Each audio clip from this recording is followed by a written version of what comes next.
Meaning of depiction. Depiction. Depiction. Depiction. Depiction.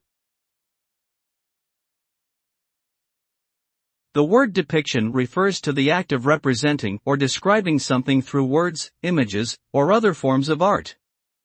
It involves creating a visual or written representation of someone or something. Depictions can be realistic or abstract, but they aim to convey an idea or concept in a clear and understandable way. For example, a painting that depicts a landscape scene aims to recreate aspects of that scene in a way that the viewer can understand and appreciate. In essence, depiction is the act of communicating something through art or language.